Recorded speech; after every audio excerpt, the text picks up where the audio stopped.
and I simply remove the telephone jack and plug it into this box here, the modem. I then take another wire from the modem and plug it in where the telephone was. I can then switch on the modem. It's now telling me to phone up the main press cell computer. So it's a very simple connection to make. Extremely simple. I'm now waiting for the computer to answer me. And things are starting to happen. Things are starting to happen. Why did you buy a computer? Well, I was very interested in the new technology and didn't want to be left behind. I don't think it's only for the youngsters at school now. I think us older ones will have to learn a lot about it. What is Internet anyway?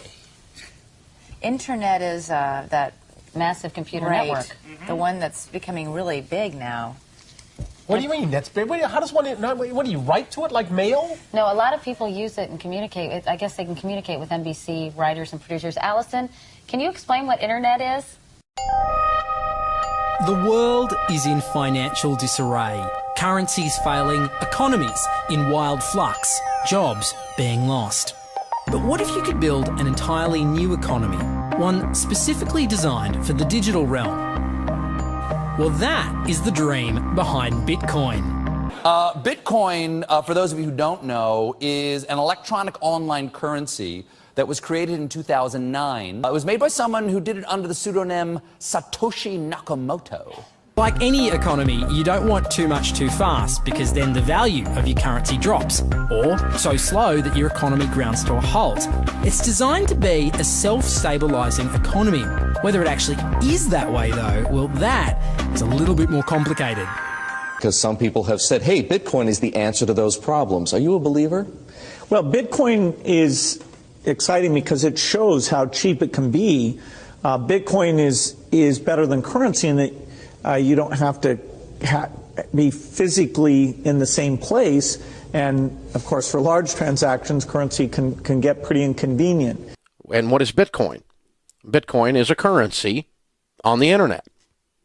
I sent 100 euros worth of Bitcoin from here in Tokyo directly to you guys through this camera, through the network, through the TV, right into your home. If I had tried to do that, send you the money with a traditional bank, it would have taken several days and probably cost 30 euros. I just did it right now with Bitcoin instantly, basically for free, and didn't have to ask anybody for permission. I didn't need a bank, I didn't need a government, I didn't need anybody. I just needed myself and you and our smartphones to do it. That's the power of Bitcoin. Wall Street is fraud, America is fraud, the world is fraud, banks are fraud, central banks are fraud. We live in an era of fraud. It's all based on fraud, and they get a percentage of the fraud. That's the business model. To suggest that there is any moral or ethical aspect to anything that's going on now is to be completely naive about the fact that we live in an era dominated by financial terrorists, jihadis of banking. They're here to kill you and themselves. They believe in an ideology, not the Quran, but Adam Smith, that they completely misread and interpret as something to justify their blowing themselves up. Janet Yellen's a terrorist! Mario Draghi's a terrorist! The Central Bank of Japan is a terrorist! These are the real terrorists! Funds received. This community is switching to what they think is a better monetary system. A system in which banks are no longer needed because payments could be made directly from one person to another. Bitcoin is fundamentally different because in Bitcoin, you don't owe anyone anything and no one owes you anything. It is not a system based on that. It is a system based on ownership. And no one can censor it, no one can seize it, no one can freeze it. It's November the 2nd, 2008, just 6 weeks after the Lehman Brothers collapse. And all over the world, there are panicked debates about how to save the banks. Then, on a little visited web forum for cryptographers, a document appears in which a completely new monetary system is proposed. The visionary author calls himself Satoshi Nakamoto. These were the darkest days of the financial crisis. So that to me suggests a very clever mind that saw an opportunity, the perfect opportunity to introduce a new radical technology and a new radical approach to money and finance at just the right moment when people would be very open to making this big shift that's required to adopt a new currency. What's exciting for me is like a global economy. Right now we say we have a global economy, but I can't take $1 and give it to you in the Netherlands and then you know what to do with it, right? You would have to go and change it to your native currency. And when you kind of eliminate that step, and I can just send you one form of payment and you can send me a product in a matter of seconds, that starts to change things from a global perspective. How could this digital coin invented by this Satoshi Nakamoto become hundreds of times more valuable than the dollar? And why do enthusiasts like Roger Fear want the world to switch to bitcoins? I'm giving every single person here 1,000 yen worth of bitcoins, which is like $8 and something cents. Back in the early days, you know, I'd get phone calls from my buddies. Oh, hey man, I lost 10,000 bitcoins because my computer blew up, right? Back then, one bitcoin was less than a penny, right? So nobody cared. They lost $10. I don't care, right? And now 10,000 bitcoins, that's $5 million. That's a big deal, right? Bitcoin is a decentralised electronic cash system that uses peer-to-peer networking along with digital signatures and cryptographics to generate currency. Now, with traditional money, think dollars, the euro, pesos, you've got a central bank, like the Federal Reserve. They issue the currency and they print more or less cash as needed, but not with Bitcoin. It looked very different to me. I mean, as soon as I heard the word decentralized and the fact there was a network powering this currency rather than a central issuer, that immediately captured my interest as something quite different based on what little I knew about alternative currencies at that time.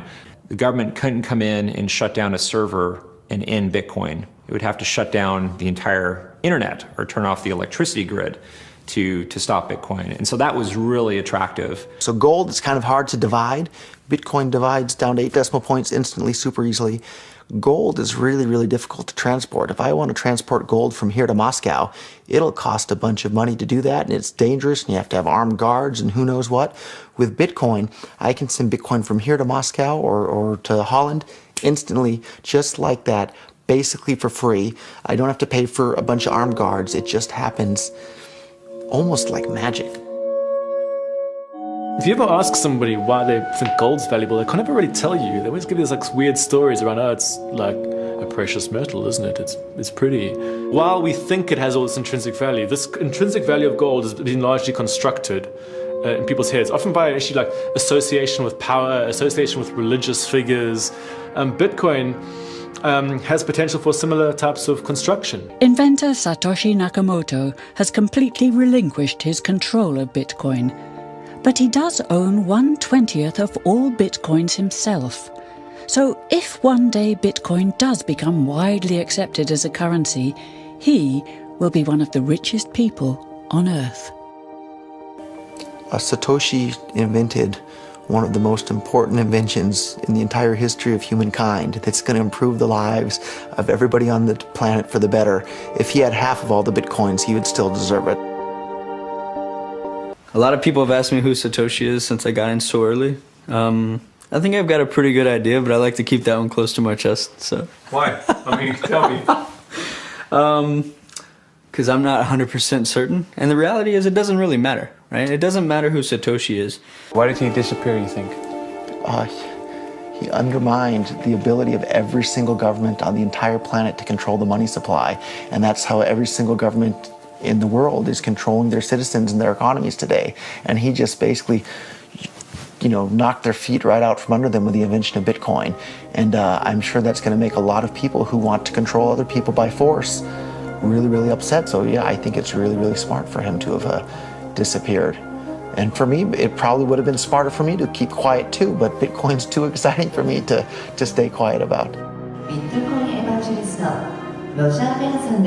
I think a lot of people are underestimating the way in which Bitcoin and the blockchain are going to change the power structures in society in general. I mean, I grew up in the US and I see all these people like, yeah, nuke everybody in the Middle East and kill them all. And then they have the former Secretary of State Madeleine Albright on 60 Minutes, one of the most popular news shows in the US. And they asked her, they said, like, there's reports that more than 500,000 Iraqi children have died as a direct result of US sanctions.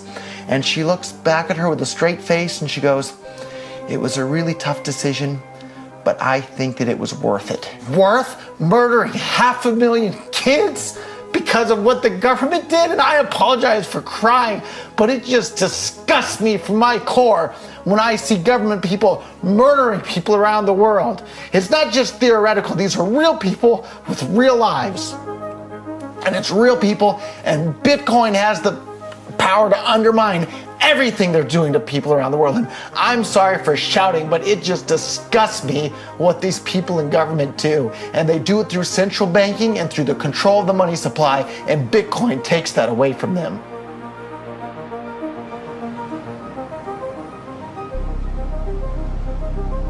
You can buy Bitcoin at the Shell station. Check it out. $0 to $2,000. Put your phone number in here. Put the code in. Scan it. Got my reader. Oh, I gotta put the cash in. Good. Got $2. Hit finish. Oh.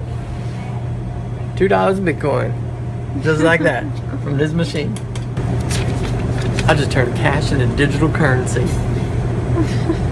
So thinking that it's too late to get involved in Bitcoin is like thinking it's too late to get involved with the internet or too late to get involved with using a cell phone. Like, it's not too late to get involved with Bitcoin. If Bitcoin becomes really popular all over the world, Bitcoins are going to have to be worth at least tens of thousands of dollars a Bitcoin, if not hundreds of thousands of dollars per Bitcoin. So thinking it's too late to get involved with Bitcoin is like thinking it's too late to get involved with using the internet. Of course not. Like, it's ubiquitous in our lives, and Bitcoin's going to become ubiquitous in our lives as well.